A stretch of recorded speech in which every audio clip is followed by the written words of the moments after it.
दोस्तों आज की हमारी जो वीडियो है ये ट्रांसफार्मर के ऊपर है। क्या आपको ट्रांसफार्मर के बारे में पता है? ट्रांसफार्मर आखिर क्या है, उसका यूज क्या है और पावर सिस्टम में इसकी क्यों जरूरत पड़ती है, आज की इस पूरे वीडियो में हम देखने वाले हैं। दोस्तों जैसा कि आपको पता है कि ट्रांसफार्मर का काफी ज्यादा यूज होता है इलेक्ट्रिकल एंड इलेक्ट्रॉनिक सर्किट्स में। जब भी हम बात करेंगे कि वोल्टेज को हमें कम या फिर ज़्यादा करना है, करंट को कम या फिर ज़्यादा करना है, तो हम ट्रांसफार्मर का यूज़ करते हैं इलेक्ट्रिकल एंड इलेक्ट्रॉनिक सर्किट में। आज हम बात करते हैं पावर सिस्टम की कि पावर सिस्टम में ट्रांसफार्मर का क्या यूज़ है और किस तरीके से उसे यूटिलाइज किया जाता है अलग अलग पर्पज़ के लिए। दोस्तों वीडियो शुरू करने से पहले यदि आप हमारे चैनल में नए हैं तो हमारे चैनल को जल्दी से सब्सक्राइब कर दीजिए ऐसे ही इंटरेस्टिंग वीडियोज़ के लिए।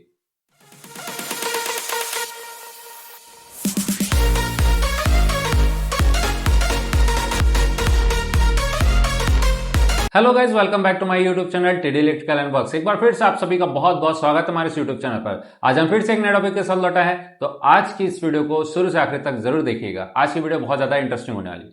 दोस्तों आज का जो हमारा टॉपिक ये ट्रांसफार्मर के ऊपर है। जैसा कि आप जानते हैं ट्रांसफार्मर जो एक स्टैटिक डिवाइस या फिर स्टैटिक मशीन कह सकते हैं।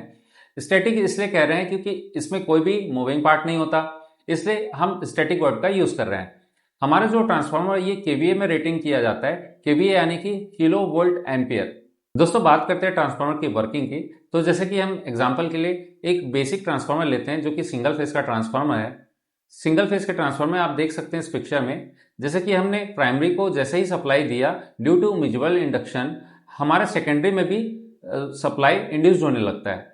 ये Faraday's law of mutual induction के ऊपर बेस्ड है। तो जब भी हम प्राइमरी को सप्लाई देंगे ड्यू टू म्यूचुअल इंडक्शन, हमारे सेकेंडरी में भी जो हमारा सप्लाई फ्लो होने लगता है। इस तरीके से हमारा जो ट्रांसफार्मर वर्क करता है। क्वेश्चन अराइज होता है कि म्यूचुअल इंडक्शन आखिर क्या है। प्रोसेस को थोड़ा सा समझते हैं। जब भी हम प्राइमरी में सप्लाई देते हैं ड्यू टू म्यूचुअल इंडक्शन, क्या हो रहा है, सेकेंडरी में भी हमारे सप्लाई इंड्यूस्ड हो रहा है। आखिर ये हो कैसे रहा है जबकि प्राइमरी और सेकेंडरी के बीच में कोई भी वायर से कॉन्टेक्ट नहीं है। तो चलिए इस प्रोसेस को थोड़ा सा समझते हैं। दोस्तों जैसा कि आप इस पिक्चर में देख सकते हैं, हमने प्राइमरी को जैसे ही सप्लाई दिया due to number of turns, क्या होता है, यहाँ पर एक मैग्नेटिक फील्ड प्रोड्यूस होता है। मैग्नेटिक फील्ड के कारण यहाँ इस कोर में फ्लक्स फ्लो होने लगता है, जो कि सेकेंडरी कॉइल में जाके वोल्टेज इंड्यूस करने का रीजन बनता है। जैसे ही इस कोर में फ्लक्स फ्लो होने लगता है, हमारा जो सेकेंडरी कॉइल है वो एनर्जाइज होने लगता है ड्यू टू म्यूचुअल इंडक्शन। इस सेकेंडरी कॉइल में भी हमारा जो वोल्टेज इंड्यूस होने लगता है। जैसे कि आपको पता है कि I is directly proportional to phi, यानी कि जहां पर करंट होगा due to current magnetic field produce होगा, और जहां पर मैग्नेटिक फील्ड होगा ड्यू टू मैग्नेटिक फील्ड वहां पर करंट इंड्यूस्ड होगा। दोस्तों के जैसे कि हमने अभी ट्रांसफार्मर का वर्किंग देखा, हमने म्यूचुअल इंडक्शन को समझा। अब बात करते हैं ट्रांसफार्मर के टाइप्स की। वेरियस एप्लीकेशंस के लिए हमारा ट्रांसफार्मर यूज किया जाता है। इलेक्ट्रिकल सर्किट में, इलेक्ट्रॉनिक सर्किट में काफी सारे जगह में ट्रांसफार्मर का यूज किया जाता है। तो अब बात करते हैं इसके टाइप्स की। दोस्तों हमने ट्रांसफार्मर को अकॉर्डिंग टू यूज अलग अलग कैटेगरी में डिवाइड किया है। जैसे कि हम देखते हैं फेज के अकॉर्डिंग, कोर के अकॉर्डिंग और इसकी कूलिंग सिस्टम के अकॉर्डिंग हमने इसे 3 कैटेगरीज में डिवाइड किया है। बात करते हैं फेज की, तो हमारा जो ट्रांसफार्मर है ये सिंगल फेज और 3 फेज दोनों के लिए अवेलेबल है। साथ में अगर हम कोर की बात करें तो ये कोर टाइप, शेल टाइप दोनों में ही अवेलेबल है। उसके बाद हम कूलिंग सिस्टम की बात करें तो सेल्फ कूलिंग, एयर कूलिंग और ऑयल कूलिंग के अकॉर्डिंग इसे अलग अलग कैटेगरी में डिवाइड किया गया है।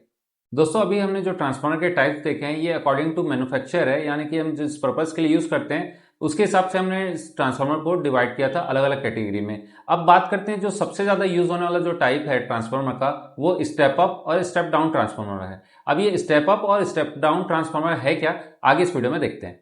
दोस्तों बात करते हैं स्टेप अप ट्रांसफार्मर की। स्टेप अप ट्रांसफार्मर में जैसे कि आप इस पिक्चर में देख सकते हैं, नंबर ऑफ टर्न्स प्राइमरी में कम होते हैं as compare to number of turn in secondary.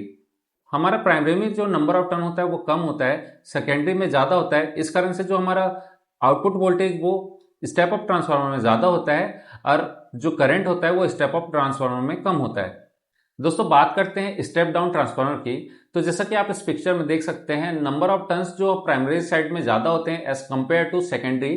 जैसा कि आप इस पिक्चर में देख सकते हैं जो नंबर ऑफ टर्न्स हमारा जो प्राइमरी में बहुत ज्यादा है और सेकेंडरी में नंबर ऑफ टर्न्स कम है। तो जैसे ही हम इनपुट प्रोवाइड करते हैं हमारे प्राइमरी साइड को, तो हमें जो आउटपुट वोल्टेज है वो हमें कम मिलता है, और वहीं पर जब हम करंट की बात करेंगे तो इसमें हमें जो करंट है वो ज्यादा मिलता है। तो स्टेप डाउन ट्रांसफार्मर में हमारा जो वोल्टेज डिक्रीज हो जाता है और जो हमारा करंट है वो इंक्रीज हो जाता है। दोस्तों अभी तक हमने ट्रांसफार्मर का वर्किंग देखा, वर्किंग प्रिंसिपल देखा, टाइप्स देखा, आखिर कितने टाइप्स के होते हैं। अब बात करते हैं इसके एप्लीकेशन यूजेस की। तो हमारा जो ट्रांसफार्मर का यूज है दोस्तों, ये स्टेप अप स्टेप डाउन में दोनों में यूज किया जाता है। और इसका जो बेसिक डिफरेंस है, ये हमें जब वोल्टेज की वैल्यू ज़्यादा चाहिए होती है तो हम स्टेप अप ट्रांसफार्मर का यूज़ करते हैं। जब वोल्टेज की वैल्यू हमें कम करनी होती है तो हम स्टेप डाउन ट्रांसफार्मर का यूज़ करते हैं, जैसा कि अभी हमने इस पूरे वीडियो में अभी देखा है। दोस्तों अभी तक हमने ट्रांसफार्मर का वर्किंग देखा, वर्किंग प्रिंसिपल देखा, टाइप्स देखा। अब बात करते हैं इसके एप्लीकेशन यूजेस की। हमारा जो वाइडली यूज होने वाला जो हमारा ट्रांसफार्मर वो स्टेप अप डाउन ट्रांसफार्मर है दोस्तों। स्टेप अप ट्रांसफार्मर और स्टेप डाउन में डिफरेंस हमने देखा कि जब भी हमें वोल्टेज की वैल्यू ज़्यादा चाहिए होती है तो हम स्टेप अप ट्रांसफार्मर का यूज़ करते हैं। जब हमें वोल्टेज की वैल्यू कम चाहिए होती है तब स्टेप डाउन ट्रांसफार्मर का यूज़ करते हैं। जैसा कि हमने इसके पहले वीडियो में आपको बताया था दोस्तों, जिसमें हमने पावर सिस्टम के बारे में, ट्रांसमिशन, जनरेशन और डिस्ट्रीब्यूशन के बारे में हमने कंप्लीट एक्सप्लेन किया था।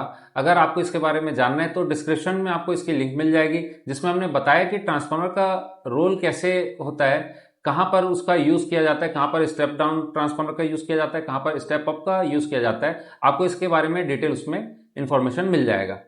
उम्मीद करते हैं दोस्तों आज की दी हुई जानकारी आपको अच्छे से समझ में आ गई होगी, तो इसे ज़्यादा से ज़्यादा लोग तक शेयर करें ताकि उन तक भी ये नॉलेज जा सके। और यदि आपको वीडियो अच्छी लगी तो हमारे इस वीडियो को लाइक ज़रूर करें और ज़्यादा से ज़्यादा लोग तक शेयर करें।